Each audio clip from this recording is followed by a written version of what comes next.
Oh,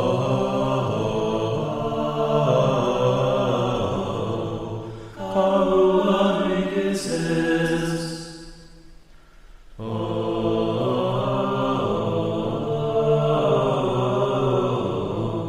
GM extraordinaire, the GMologist. Carl Rodriguez is the GMologist.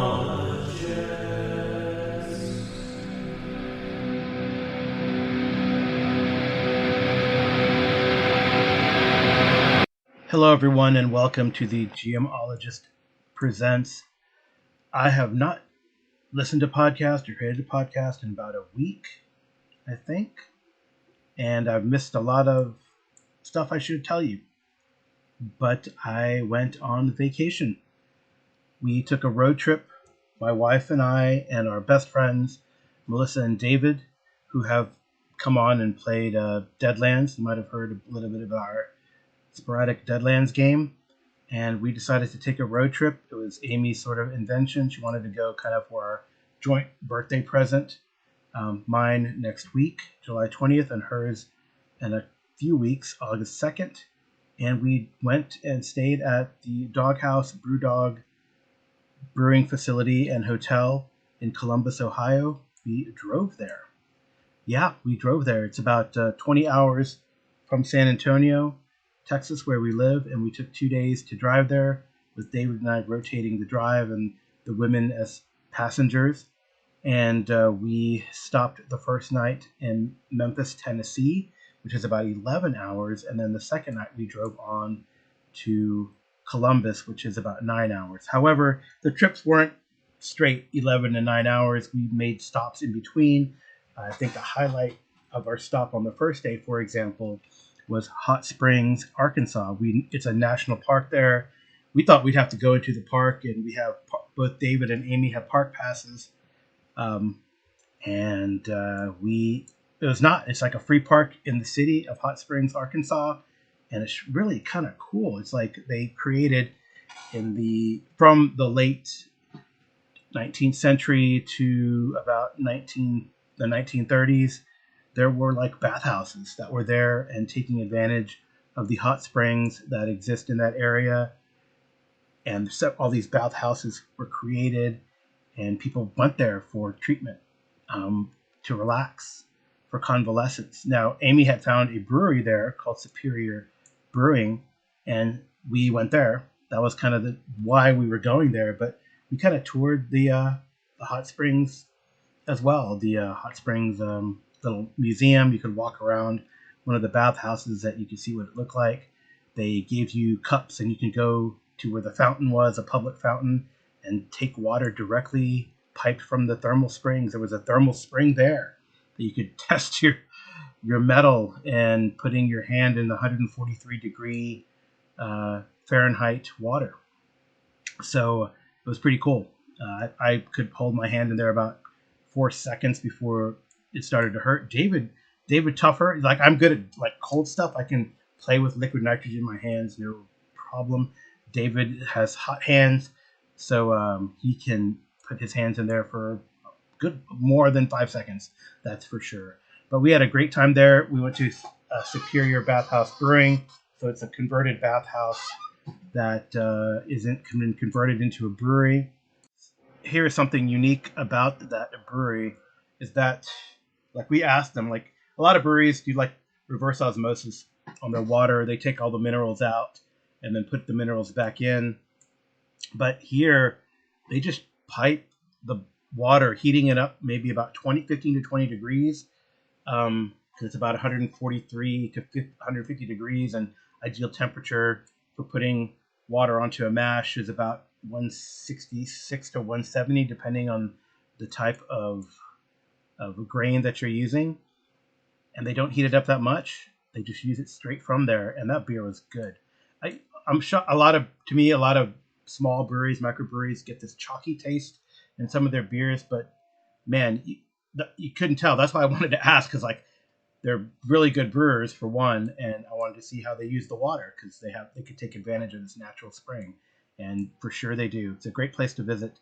We had a good time there in Hot Springs. And then we drove on to Memphis and stayed the night. We are members of the Flying Saucer Beer Nerd Club, and there is outside of Memphis in Cordova, there is a Flying Saucer. So we went there, hung out, had a good time, and stayed there the night, and then took off early the next day and drove to Columbus, Ohio. We did stop in Louisville and met a friend of Melissa's, a friend that she hadn't seen in years and years. And we met her at a Against the Grain little brew pub and eatery. So we had a few beers and ate lunch, and then continued on through Cincinnati to Columbus. Something we did pass by between Memphis and Louisville was some of these battle sites. A lot of battle sites in Nashville from Grant's River campaign. Shiloh being one of the big battles there, but also other campaign, the whole campaign on the Ohio and Cumberland River, where Grant and his forces and the Union forces drove the Confederate forces from Nashville and further south, eventually ending, I would say, the River Campaign, the Western Campaign in Vicksburg. And David and I actually had a great idea that maybe we should figure out how to do a tour of the River Campaign, from where it started up the Ohio and Cumberland, and then down to the Mississippi, etc. So we might do that, and of course find breweries along the way to have a beer at and check it out. Check out the battle sites. We wanted to go to Shiloh and maybe incorporate onto the return leg of the trip, but we did not. It's just too much. All right. So I would say Brewdog was pretty damn awesome. If you're a beer drinker, you should go. Even if you're not a beer drinker, the food is really good. It's a really fun place, facility, unique, very dog friendly, very kid friendly, and they have like a beer brewing museum. They have a gift shop, a restaurant, and then the hotel attached to all this, where you can overlook either the brewery floor or their barrel conditioning floor. And we had a very nice room, and it was very comfortable for the four of us. And we had a great time there. We went to places like that that Melissa and David, living in Ohio a long time, and Amy living up in the Midwest, we went to like Skyline Chili, and went into downtown Columbus to their marketplace. We visited a brewery in Columbus called Hoof Hearted, but if you say it fast, it's Hoofarted. Yep, it was on purpose. So, like I said, Melissa and David had lived in Ohio for a while, and they had a lot of friends there. So some of their friends came to visit, and we said, we're going to be here at Brewdog, and they came to visit. And guess what? I have friends in Ohio too, and I was able to meet with, or Joe and his wife Rhonda drove from where they live further east in Ohio, and we got to hang out and have dinner and talk a whole bunch, and it was great to see Joe Salvador and his wife, and meet his wife. And of course, Joe and I talked gaming, it was great. And they talked about their, got to know them a little better, kind of on a non-gaming level, which I thought was great. And I would definitely want to see them again. They're actually coming to Texas, I think in August, and maybe Amy and I will go up and see them. So we had a great time with Joe. He got to sign my Reaver book, my Reaver Quick Start print on demand, which was a big highlight. And like I said, we got to chat and shake hands and share a fantastic meal with he and his family. So until next time, Joe Salvador, thanks for taking the time to drive and meet us. It was great to see ya. So the next day we drove back, and our target was Little Rock, Arkansas, where, we stopped in Nashville at another brewery, Southern Grist, which was a great time. We stayed there a while, and we also took a stop for lunch in Louisville and had White Castle. Amy missed White Castle from her days living in Chicago, and we stopped at that place as well. So it made for a very long day, and we rolled into Little Rock like after 10, but the Little Rock Flying Saucer was still open. So we went there and had a couple beers. And then I went to the hotel, again, got up early and drove home. We did stop one place meaningful, and that was at Rock Brewing in or near Dallas, but not specific, not exactly Dallas. Siren Rock Brewing is in Rockwall, Texas. And then after that, we drove home, made it back here, still during the daytime, which was fantastic. Got to see our animals again. Dropped off Melissa and David, came home, saw our animals, got some dinner because it had been a long day on the road, and we hadn't eaten since Siren Rock, and then rested because driving that long is kind of taxing. It was a good thing that David and I split the duties, but all in all, it's a great time. Got to see cool people, meet new friends, connect with friends that I've never met but only seen online, and yeah, good vacation. All right. But see, what the thing is, before that, the week before we left, or the weekend before we left, was a fantastic weekend of gaming. I participated in a weekend with good friends run by the Friends of Jackson Elias Discord, and got to run 2 games, played in three other games, but then also had 2 of my regular games, or met with 2 of my regular groups during that weekend.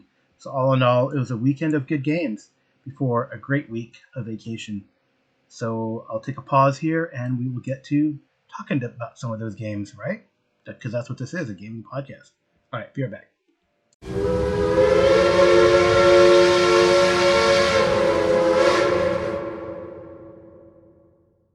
As a small aside, somehow there became a discussion about having a mini-con perhaps at Brewdog Brewery. They have many rooms of various sizes, and it's kind of not so hard to get to for a lot of people, including, importantly, the Raven God himself, Joe Salvador.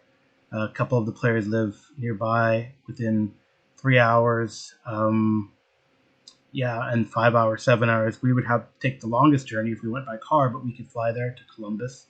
Not an issue. That might be something in the future. In any case, on to a weekend with good friends. So I got to play several, like I said, that many games. The first game I played, that many games. Do you remember what I said a few minutes ago? All right. I played in 3 and ran 2. Not bad for a weekend convention. I didn't schedule any games for Sunday, although I did drop a game that was going to be... I did schedule 1 game for Sunday, or try to join 1 game for Sunday, put it into the lottery, but I was exhausted. So I just dropped that game. I let the GM know.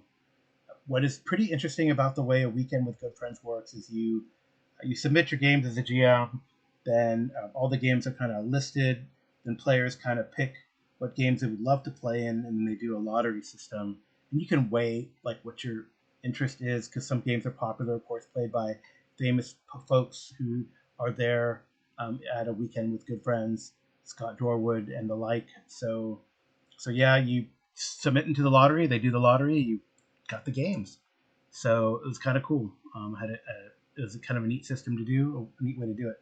So the first game I played was Pendragon, and I haven't played Pendragon in so long. I have so much material. I played way back in the 90s, and if you listen to Joe Richter's podcast, you have heard of the infamous brother versus brother PvP situation, where one brother took down another brother his character had grown to be pretty powerful. It's a fun story if you like that kind of thing. A lot of shenanigans in the PvP variety.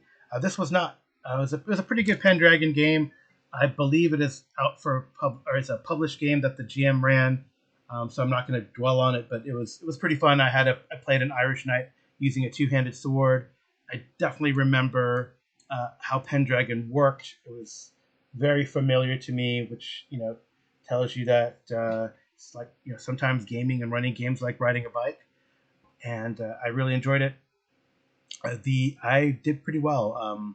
Unfortunately, one of the player characters was killed against the big bad as we're trying to recover the sword of Julius Caesar, and I went into a rage. There's a passion system. I went into a rage, made my passion, loyalty to the group of friends that we had, and rolled a crit and cut this guy down.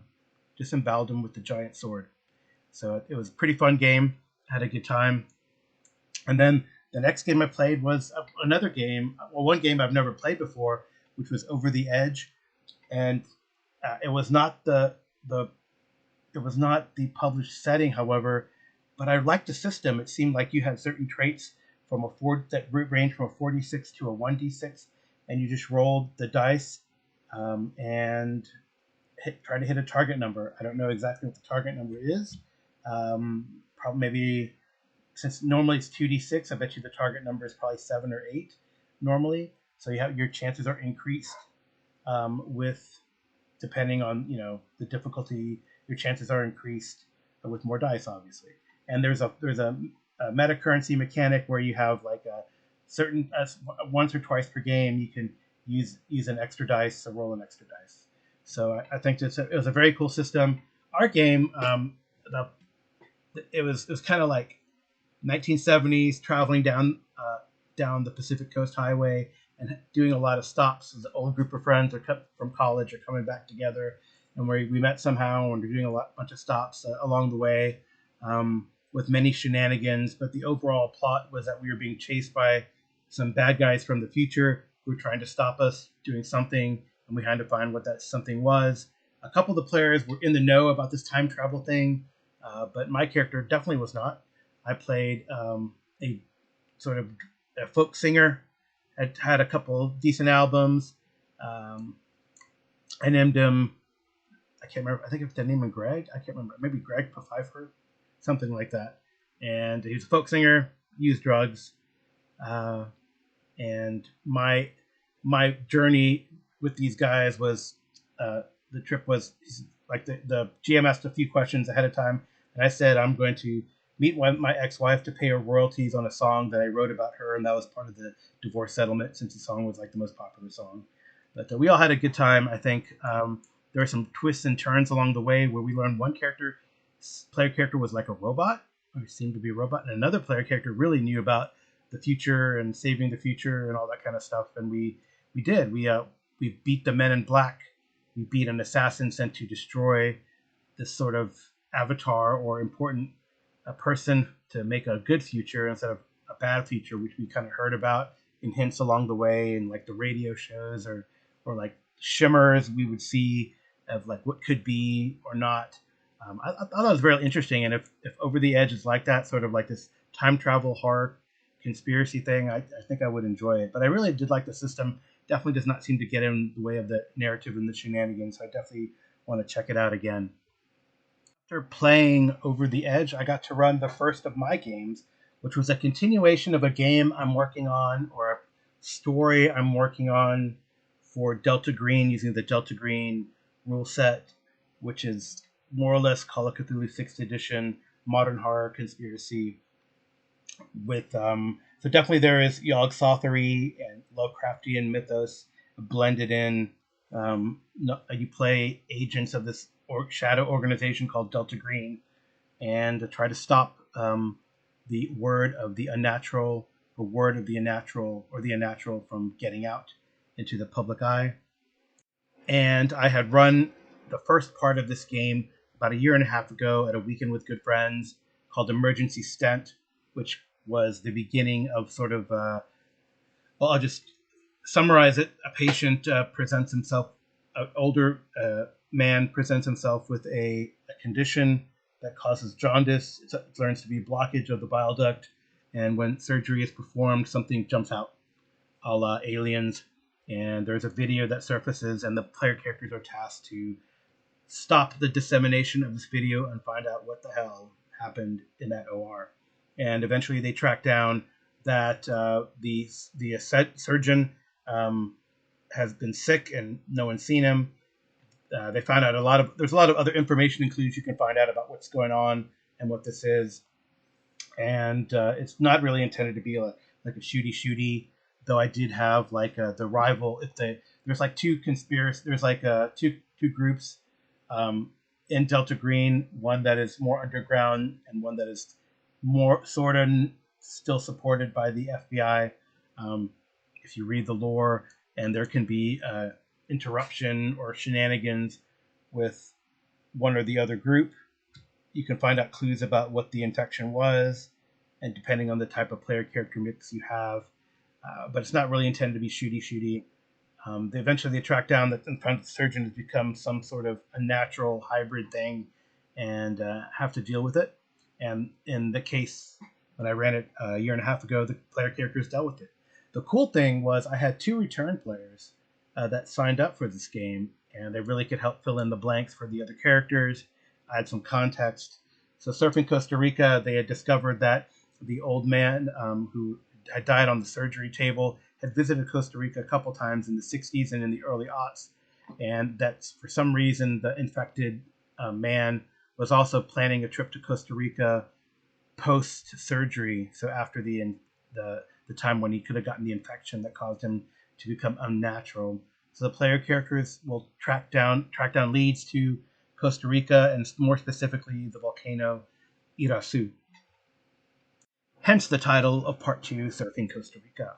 So, or Costa Rica, if you are so inclined to pronounce things with a Latin accent. So, yeah, so it's very interesting. I gave the characters a lot of options to go either military route or commercial route, and this kind of caused some delay. We also had, for some reason, things have been pretty good with technical difficulty or technical stuff, but it seemed like here maybe this was like a peak game time when I ran a Delta Green, 3 o'clock Central Time, so about 9 o'clock British European time, and I think the server had some issues, especially with international participants. So oh well, but so that might have delayed things too. But I think definitely delay was splitting the party, but it ended up fun. There's no issues for the commercial group, but the military group ran into some trouble, which I would build into the adventure as I make it. As I make it, that if you don't, if there could be setbacks if you kind of mess up in certain situations, right? So right, for example, with the military, if you talk too much to the people at the air base that are going to deposit you into the jungles on the border of Costa Rica and Nicaragua, and the commercial, if you talk too much in general to people on the plane, people at the hotel. In any case, so what happened is that the FBI agent got hung up on the Black Hawk as he was rappelling down. It kind of caused the Black Hawk to stay there much longer than it wanted to, and this caused some detection. Some people investigated.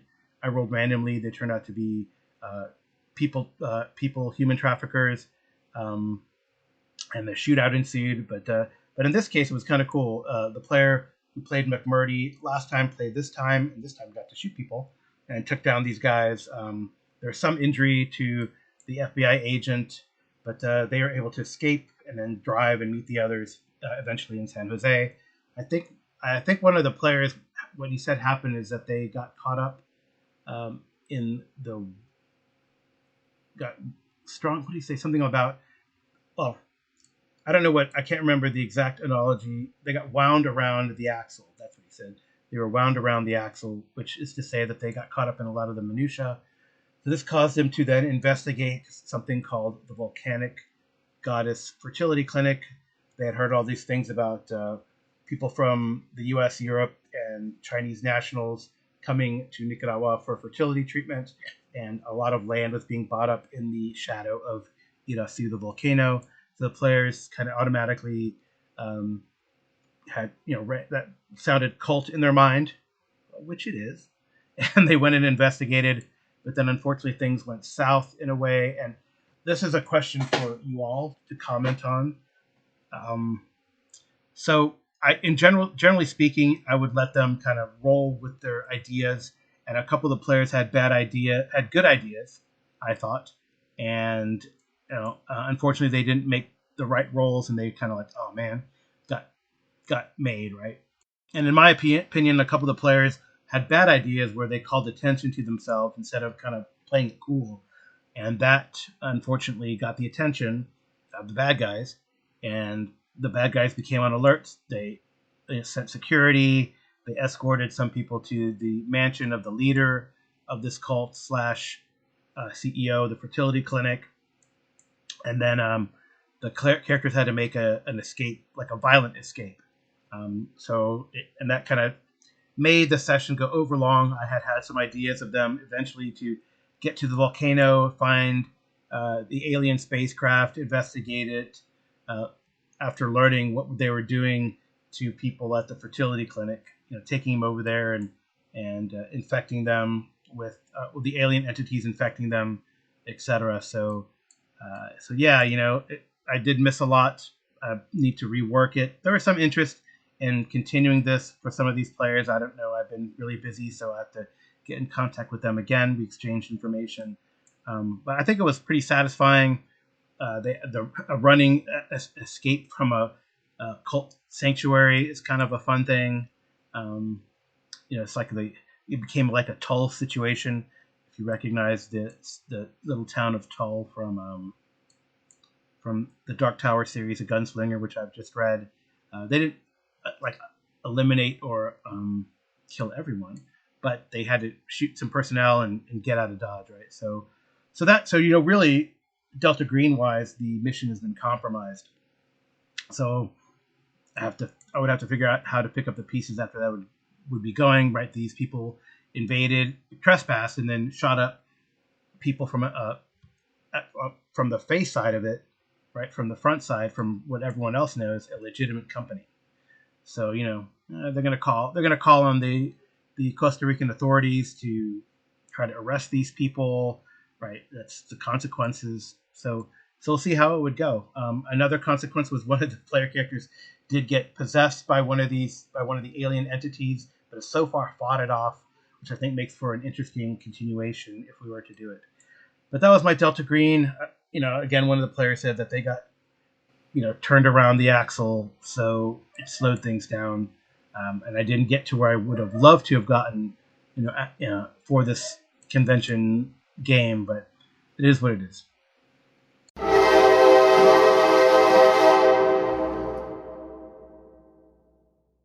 So all that had made for a real crazy Friday, starting at 12 a.m. my time and ending at 7 p.m. when I finished the Delta Green game. So the next morning, in the Dungeon Musings YouTube channel, I participated with Kevin Madison as the GM running Forbidden Lands, the Frozen Reach.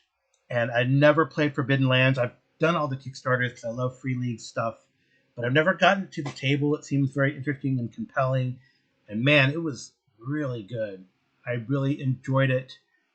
I would like myself to get Forbidden Lands to the table and see how it goes. But Kevin ran a great game as usual. But what I really enjoyed about the game, with no super duper expectation, and other players and participants were Colin Green and Darren Green, so Spike Pit and Arfed, as you know, I'm on the Discord, and a regular player on the YouTube channel, Jonathan. And I even played a character that I don't normally play. I played like an old halfling bard, and it really helped me to get out of my comfort zone and get out of the box. But what I really enjoyed about Forbidden Lands, it's a hex crawl, that everything is important, right? I feel like every decision you make has a mechanical benefit, and it does not get in the way, but it kind of rewards you for being diligent and thorough in a survival type game. And I thought it flowed pretty well. It's a very simple system. You use pools of d6 dice. 6 is a success. You roll like a attribute dice, a skill dice, and gear dice if necessary. So very much the standard Mutant Year Zero engine. And I really enjoyed it. I really enjoyed how it worked. Magic, it looks to be very powerful. Colin played a spellcaster who did great in the combat that we had. So very simply, we marched from the beach, having escaped a sunken vessel, up into the mountains, holed up in a cabin that we found where violence seemed to have occurred, and we holed up long enough for the people who committed the violence to come back, and we defended the cabin. And it was a really neat session. Even like staying during a period of a blizzard in the cabin area, and then foraging for food and firewood, etc. Finding a plate in the cabin and having one of the players fashion it into a water collector that we could boil water in. I mean, it's just kind of a really neat implementation of the Mutant Year Zero system for a fantasy hex crawl, and I really had a great time with it, and I would like to play it again, truth be told. After Forbidden Lands, I jumped back into a weekend with good friends, and I ran my Octoon Cthulhu adventure that I kind of conceived and outlined called Operation Ocelot.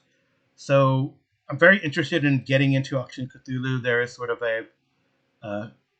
it's like the equivalent of Miskatonic University for Octoon 2D20, where you can write adventures and send them in, and they'll be put on the drive-through RPG or whatever.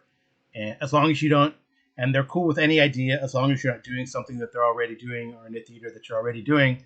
So I try to pick a theater. I hope it works. Wish me luck in the Battle of the Caribbean area. So there's a lot of merchant traffic in the Caribbean, and there was a U-boat campaign. The German had a campaign to sink all that shipping using U-boats, but there was also rumors of sort of behind the scenes deals with a lot of the Central American countries,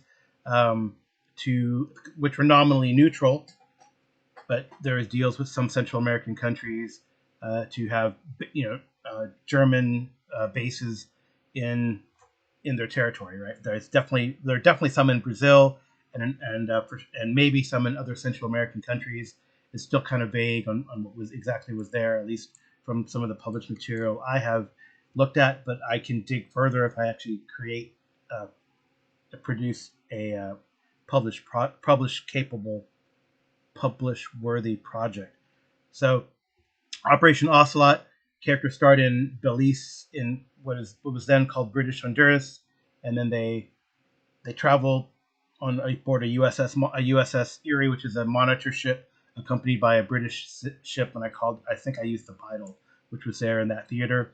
They travel down to Puerto Limon, and then from there they go into the interior of Costa Rica and try to find this, what they've been told is a Knocked Wolf, which is one of the esoteric groups under the SS within the Octoon Cthulhu fiction verse. So I had them in between. I did have to highlight, and I think it worked really well, to highlight the idea of the Battle of the Caribbean. I did have a U-boat appear. It did not, because of what the player characters did and some roles I made, it did not, it was not there like on an attack vector, although the players were like, oh no, we're going to be sunk. I guess this is the way the campaign goes. But that could happen. That could be a very interesting and sort of campaign play instead of a one-shot. That could be a possibility if you're traveling through that area to be sunk. Your boat vessel sunk by a U-boat. Then what, right? One of the player characters threw in an idea that using momentum, that something unnatural was occurring. So I threw in some deep ones that were attacking the U-boat. And this is kind of a riff off the Operation Kindling adventure that was a free RPG Day adventure where it seems like the deep ones don't like Nazis. So it's pretty interesting. Some of the player characters the occultists got to shoot down some lightning. Players helped the Erie spot the German U-boat, and the Erie kind of fired its 5-inch guns and in a way sunk it with the help of the Beidel, who was dropping depth charges. So it's really interesting. The player characters were wary of the deep ones, but did not really attack them. Although I think one player hit the serpent beast accompanying them with lightning, but the ship was sunk, and the deep ones pulled any German survivors to the depths. One player saw that and was slightly traumatized. It is Octoon Cthulhu, so they had to roll and got some stress from it. And because this it didn't take a while, but I really had wanted to have encounters in the jungle, some more action encounters, orientated encounters in the jungle. But since we were running, I think we took our mid-session break. Did we? We took a break after that. But then what I did instead, I would had a encounter in Puerto Limon where in a way, the Germans had gotten to their contacts that they were supposed to meet in Puerto Limon, and they were betrayed, and there was a little firefight. And one cool thing is that one of the player characters used one of his truths, which was mafia connections, to suggest that there was mafia presence in Puerto Limon. Makes sense, smuggling operation during the war, sure. And of course the Italians kind of cracked down on the Sicilian mafia, and so makes sense. So so they were able to pick up supplies from them instead, and then we trekked into the jungle. The commander in the group they also found some maps from these smugglers, and the commander in the group was able to figure out where the base might be, the best location, and used I think a truth or an ability that the commander had to find it. They skipped over kind of an encounter that maybe I was going to have in the woods where they found some dead bodies, suggesting there was fighting between some German groups, and indeed there was fighting, because when they got to the airbase, they saw Knockwolf and Black Sun troops fighting each other, and but they completed their mission, which was to kind of destroy the capability of the airbase, blow up the tower, destroy as many flying aircraft as possible, cause general disruption and mayhem. But then what the commander said, well, there's more stuff here on these maps, and we had heard they had captured actually a prisoner, an SS prisoner, and they forced him to talk, and he said that Knockwolf was doing something further in the jungle near a waterfall. So the commander found where that place was on the map, and they drove over there, and they stopped effectively Knockwolf with a good shot of an MG3 from a stolen SKV, and they took out the Knockwolf troops there and stopped them from from releasing something that was buried in this pre-Columbian ruin. So it was a very satisfying conclusion. I had a program in mind for how I was going to run this. They were going to see the fighting between Knockwolf and Black Sun at the air base, perhaps have a martial encounter in the jungle with Black Sun forces, and then learn that there was a trouble between them.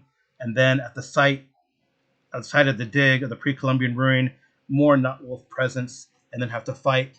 And if they didn't do it in time, have a kind of similar to an ICRPG timer, or in Achtung Cthulhu, I could just use threat for the creature that was encased or buried in the ruin with the Knockwolf were digging in to come out, and then have a big fight at the end, or the player characters go run screaming into the jungle. So I think what was cool is to run this the first time as a play test and see what players are thinking, what the players' expectations are. The cool thing is I did have a couple players who had never played Achtung Cthulhu, but had played Modifius 2D20 systems, and had never played even a Modifius 2D20 system, and they gave me a nice little message, thank you for playing in the weekend with good friends. So it's great. They really enjoyed, and we had what I liked in both games that I ran, in both the Delta Green and this game, we had in the Delta Green we're running late, so we didn't really get to have a powwow, but we kind of discussed things and chat. But in this game, in the Achtung Cthulhu, we had some time, so we kind of had a after action report, and the player said they really liked sort of the pulp feel and the pulp action, especially the encounter in Puerto Limon. It really felt like Casablanca or something, that kind of pulp noir. So I think I hit it, and I'll definitely have to develop it. I took notes, so think about what I did and how to improve it for the future. That's Operation Ocelot, which I don't know if that's that's just a running title, right? It could change. Who knows? I'll figure something out. And then, of course, now I can see where there could be tangents where you have in a sort of mini Battle of the Caribbean campaign, things with the deep ones. What's going on in Costa Rica? There's a bunch of volcanoes in Costa Rica, Nicaragua, and El Salvador. What are the German forces, Knockwolf especially, could be there to want to tap into that esoteric energy associated with volcanoes, mystical energy. It could even go further, south into South America, right? Something, Colombia or Brazil or something like that. So there's lots of possibilities for this Battle of the Carrot to be in kind of theater, and I'm hoping to develop it and research it and see what comes out. All right. I'm going to pause here for a second, get a drink of water, and come back and talk to you about the last couple games that I played and ran this weekend.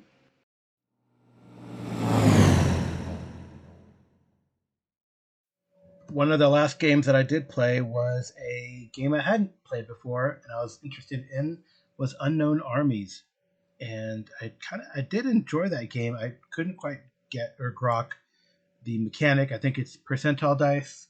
It was Unknown Armies, the third edition, but it was again not your typical setting for Unknown Armies. It was in the Macedonian period, so during the time of Alexander the Great, and we were associated with the Temple of Athena in Troy. And my character was a temple slave, but more of a bodyguard than martial pugilist than anything. And I really did enjoy the way the GM ran it. The setting was really fun. It was evocative. I love that you can draw again on passions and the like to improve your character. It definitely is a game that I would have to study before I ran it, but I enjoyed it. And my character definitely got to shine. Almost died twice. The first time, well, the premise was that Alexander the Great is dying.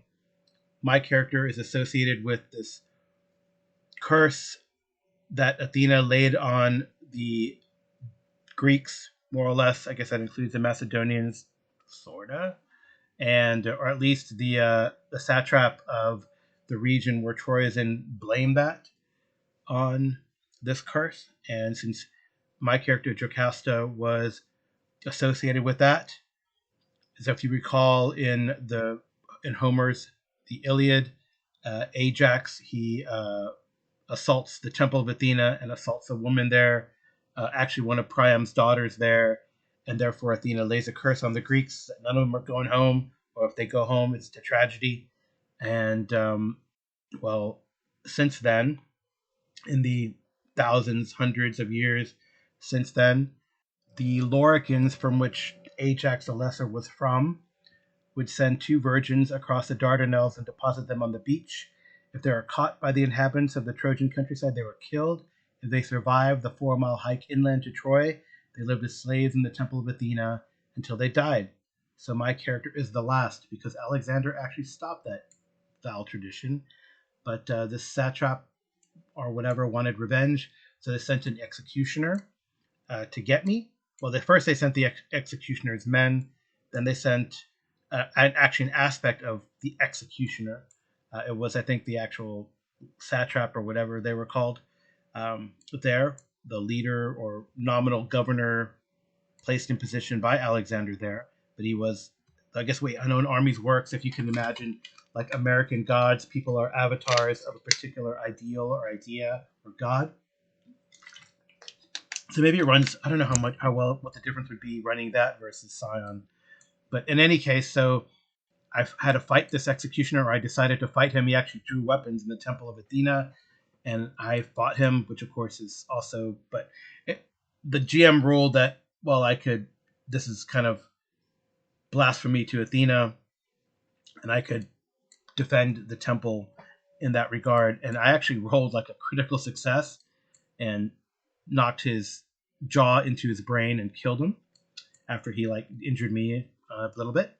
And then we were able to escape with the help of the temple priestesses to the beach, where we had to run across the beach because the rest of the bad guys' men were there. And one of the players, kind of cool, caused a distraction. There was a sorcerer there, or something like that, an aspect of Pyrus or something to do with fire. And we kind of neutralized that guy in a little bit, but then took on, got javelins hurled at us and people slashing and stabbing at us. And we just decided to run. We got onto this boat. We had found a gold coin, which was like way more than even the supplies or the cargo on the ship, and then sailed off. But it was a pretty exciting game, actually. We had another fight earlier where they tried to kidnap my character. My character was, as the GM said, the protagonist in the tale, so it worked out. I didn't really realize that. I just picked a character that sounded cool. So the last game that I ran, which was actually the next day on Sunday, was a game of Savage Rips. It's our ongoing Savage Rips game, with my wife Amy and Darren Green. They play 2 characters each. They each play like a Mars character, so not a character that didn't really start out with any mega damage weapons, and then 2 characters who did. So they play the archetypes that are in the Rifts book. I will tell you who they are. And they are Ariel, a fire dancer who is a burster, Halima Cortez, who's a city rat, Lady Serena Albrandt, who is a psychic knight. I think that's what they're called. Psionic knight. It is on here somewhere. She has a psi sword. Cyber knight. Cyber knight. She's a cyber knight. And then Maima Vikani, who's an operator. So a pretty good mix of characters. And in this particular episode, so they had finished their mission for the Tomorrow Legion, and now are going to pursue a secondary mission, which is to find this orb. And they ran into a Psi warrior who had a harvester as a prisoner. A harvester is like a necromancer, and a bunch of zombies, zombies with an X, and players kind of helped to transport those zombies because the psychic warrior said that they were not really they're not undead, they're just their souls just trapped. So kind of more like a magic. They're under the possession of a magic jar, but the harvester could control them. The harvester was being reluctant to do that, so the player characters put her in the magic cage to not let her cast spells, and then put the zombies in their ATV that they have, and drove them to where the Psi Warrior was based. And I think that's the town of, if I look on here, if I find it fast enough, so I keep delaying, to the town of Psyscape. And then this guy decided to accompany them on their mission to find this Orb of Mists, or whatever it was called.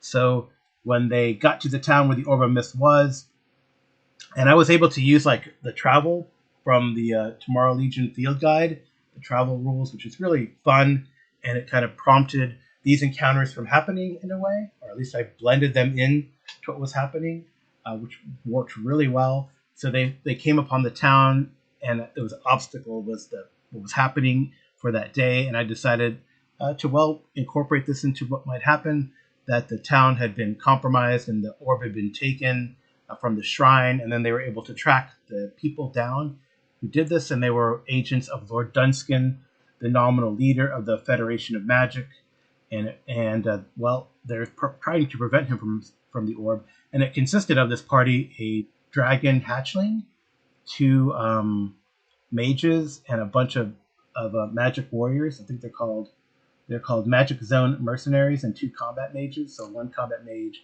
being a wild card, and the other being an extra, and all the combat mercenaries or Magic Zone mercenaries being extras, and the dragon, of course, being a wild card. And they engaged. We're going to stop you. They led off with Halima in her triax robot, firing a missile at the dragon, which kind of hurt, and then engaging. So in melee, and Halima has like a flaming demon sword. So this was cool to me, a cool visual that I feel you can only get in Rifts or another few games. The dragon, albeit the hatchling, fighting a giant robot with a flaming sword. It was very cool. Ariel was also engaged in the combat, trying to take out the combat mages. And then Maina was sort of opening up with her railgun on her ATV, doing a lot of damage to a lot of the extras. And then Lady Serena closed in with a combat mage to engage and take them out of the fight. And it was pretty cool. They took him out. A good little fight. No one really got injured, I guess, because they hit hard and hit fast. And I was rolling pretty badly. I think I was even rolling badly on the soaks for the bad guys. So they didn't last super long. But they decided to capture the dragon, They didn't kill the dragon. It's in their mind, a noble beast. Maybe it's being pressured by Lord Dunskin, not necessarily evil, maybe selfish, but not necessarily evil. So they captured it, and maybe they're gonna, help reform it. Who knows? And they got the orb back. So yeah, it was pretty cool. They gained an ally in Psyscape. They fought a dragon. Man, how often do you get to fight a dragon in a game? Isn't that cool? I know it's a hatchling, but it's still pretty powerful. You can actually play dragons in Rifts. So yeah, there you go. So that was my weekend. It's a great weekend of gaming, a weekend of good games, like I said. Some with really good friends, and some with friends of Jackson Elias who've become cool acquaintances on the Discords. So yeah, that's it for the games. Let me get to these special unboxings that are related to the games that I played. That's the fun part. Okay, like I said, I have this box. It is from Chaosium.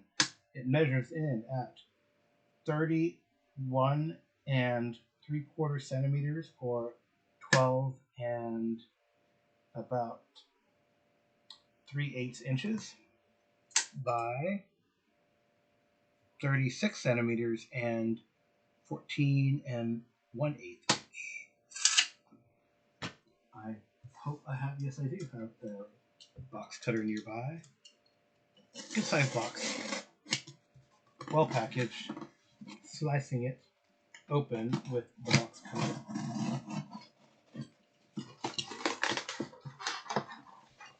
Paper as the packaging material, if you see within.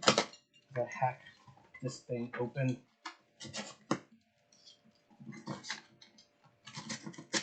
This box open.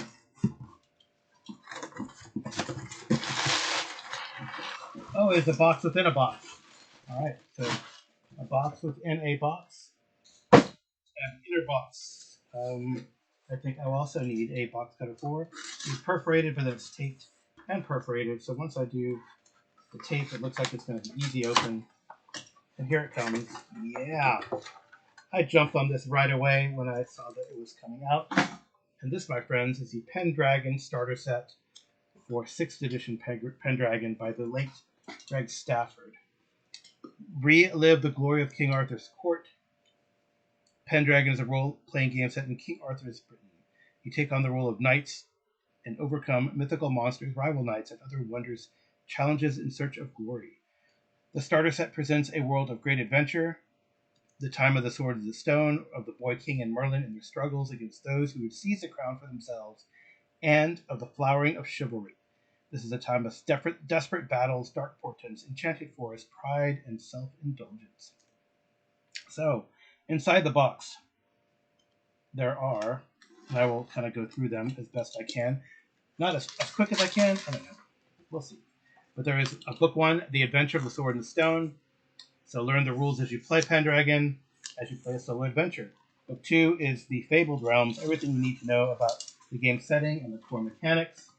Book 3 is The Sword Campaign, a beginner-friendly campaign, taking the player knights through the most important early events of King Arthur's reign, 3 game years in all. And then appendices, additional rules, pre-generated characters, 8-player character knights ready for adventure, battle cards, 18 cards for generating battle encounters and opportunities. I like that. Dice, a set of 7 polyhedral dice suitable for the role-playing game. Dice did not come with the PDF, so that's a bonus for the physical product of the starter set. It's a really cool cover showing knights in formation in battle in the Norman style, really, with long chain coats and spears and those sort of kite shields that the Normans are known for. These Chaosium box sets, they do have like a what's in the box, which I just told you. The 7 dice, so it is actually it is. I think you only use D20s and D6s, so it's a D20 dice, blue and gold D20 dice, and a gold and blue numbers set of 6-sided dice. 1, 2, 3, 6 6-sided dice. The Sword of the Stone and Adventure is its own thing. It's quite substantial, and I really like that in the Call of Cthulhu Beginners box set, the RuneQuest Beginners box set, there is a solo adventure that you can play, so the GM knows how you can learn the game if you're going to run it. So, pretty cool. Solo quest introduction. It spans about, it's pretty substantial, like I said, about 45 pages. Has a map on the back and a really fun picture on the front. I hope they let me know who does all the cover art for these.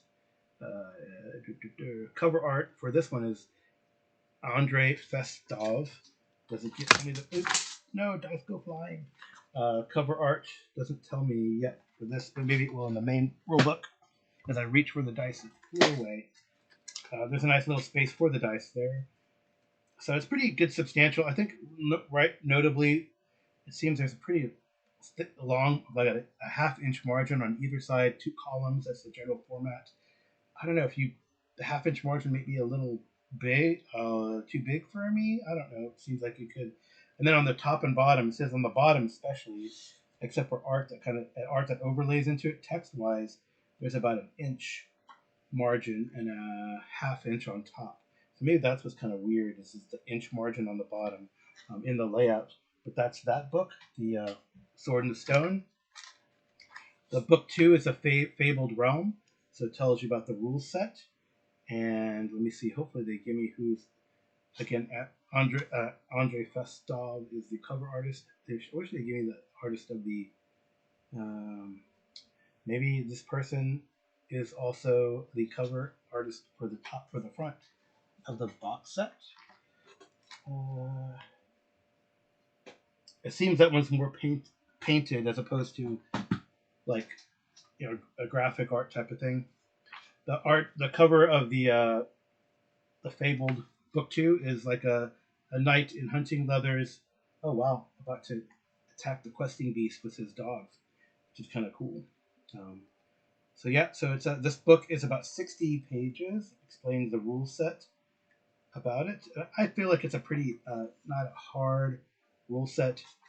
It is a D20 systems, and you have to roll under. If you roll that number, say for your skill or your passion, it is a critical or your trait. Whenever you're given to call a roll, it is a critical. So I think it's a pretty easy system. And then, for example, if your things about passions and all that kind of stuff is a bit more involved, but it's not that hard to tell the players and figure out. Then book 3 is the sword campaign. Again, it's pretty substantial. It clocks in at 50 pages. It has a map of Logris on the back. I like how they've incorporated the maps into the covers of everything. So pretty cool. And it's got the introduction, the adventure of the sword tournament, nice. The forest of the silver deer, and then the adventure of the broken sword. And I guess you do it tells you how to track time. It tells you about the winter phases in each one. So pretty cool. I think it's pretty cool. It's supposed to span 3 years, so yay! I'm glad they're kind of helping. I know something I ran into as an issue is so many adventures in the span of a year, which would totally push up the glory, so XP creep of the player characters in a short amount of time. But that's cool. So Appendix A is tournaments. Appendix B is battle. So Appendix A tournaments is like 1 page, but Appendix B has a few pages to it of battle, how to do battles and what happens in battles, which is nice. Appendix C is overland movement. So Kevin, they have overland movement and how to do it, how you do travel. I love it. And then Appendix D is visiting a foreign court. So what to do in court and how court proceedings go. That is very, very cool. All about hospitality and the like. And then there are battle cards, it looks like. I'll have to learn how to, probably in the battle appendix, they tell you how to do this. And the battle cards are like, it looks like it's adversaries for the battle and things that could happen in a battle. So pretty cool. So it look like more like adversary cards than anything. And then the player character sheets at the bottom. Sir Clarion, Sir Evrain, Dame Linnell, Sir Avalok, Dame Tamura, Cadfallen, Dame Quinheld, and Sir Asterius. So a good mix of characters. The art is really beautiful. The character sheets are like a fold out with the player character on the front of the fold out, and then you kind of go and see their shield, some normal history events, some basics on them, and then inside is the character sheets and all that kind of stuff. So yeah, pretty cool, pretty neat. Looking forward to this. I might try to do this.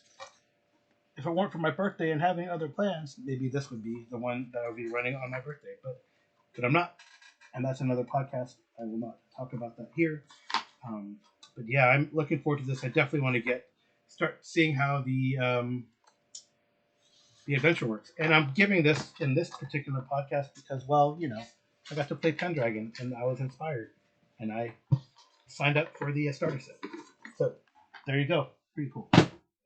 Coming to a game recap near you.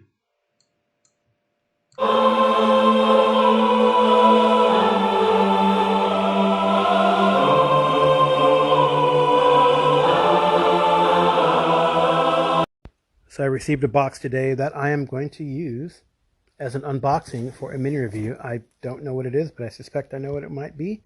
I don't think... Oh, I think I have opened a box from this group recently, but I have not put it into like a mini review type format. Excuse me, but we'll see how this goes. All right, so the box is about...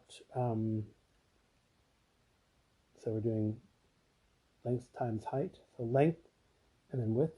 So length is about 9.5 inches. The height looks like 13 1/4, and the width is a good sized 5 3/4, 6 inches or so. I will use is a box, so I get to use my slick box cutter for it. Sometimes you wonder if you cut too deep, if that's a bad thing. Shrink wrapped books that are kind of A5-ish size, and those kind of puffy packing material, and then these little kind of inner packing material around the book. Shrink, you know, the pop things that people love so much.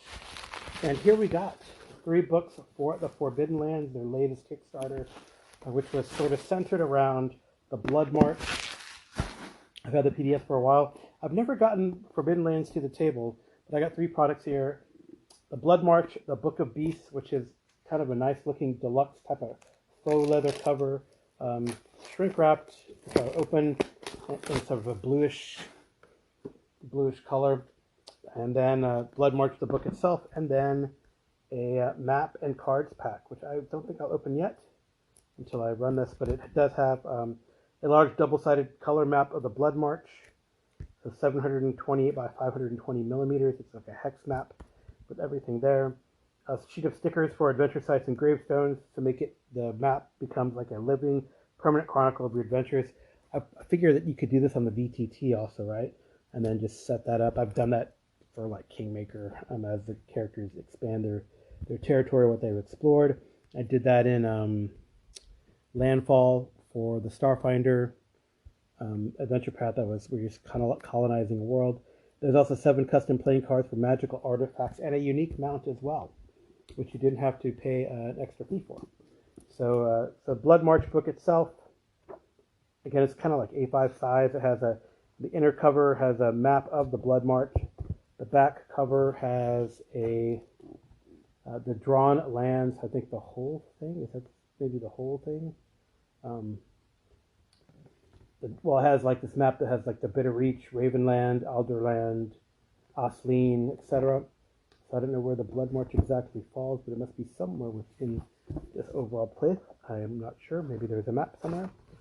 And then it has quite a few chapters, right? It gives you the arrival of like some fiction, the arrival of the 7, introduction, the lay of the land, magic, journeys in Bloodmarch, the legacy of Horn, artifacts, key players, bestiary, random encounters, then various adventure sites, Tarragil, Ashenstead, Salterstay, Oxengelder, Ban Gelder, Watch of the Sisters, Tribola of Kolagar, and Agnostica, and then the aftermath, so like how to resolve it, and then legends at the end. So kind of cool. Yeah, I really do, man. This is such cool stuff, but I just never, like I said, got it to the table. There's a lot of other competitors when it comes to fantasy, right? So, and the bestiary. The inner cover has this really cool black and white picture of this dead or the skeleton of the dead dragon looks like part of a big battlefield. The back cover has the same. And then the bestiary has quite a number of beasts in alphabetical order, from amphibian to wolf shadow, and then a random encounter table, which is kind of cool. Game master tools for traps, etc. And then solo rules. You could do it. Oh, maybe that is what I should do, is look at solo rules and play that to see how I like Fantasy Grounds, and then go from there. So this is kind of cool. These rules are a set of guidelines to help you play Forbidden Lands without a game master. While these rules are written assuming you'll be playing alone, they can be used as with one or more friends. Co-op is a traditional GM-led game with focus on improvisation and zero prep play. So you'll find the following pages, the whole suite of procedures, tables, and advice to help you explore the Forbidden Lands. So maybe that sounds like maybe a more interesting thing to do, is to kind of roll through this and see how it goes. I guess you'd have to make a character maybe. I'll read through it, but that might be kind of fun to do Forbidden Lands. And that's in the Forbidden Lands Book of Beasts, by the way. I don't know if I've seen that elsewhere in the Forbidden Lands book, but I've never opened it and taken a close look. So there you go. Some Forbidden Lands products to add to your shelf, or my shelf at least.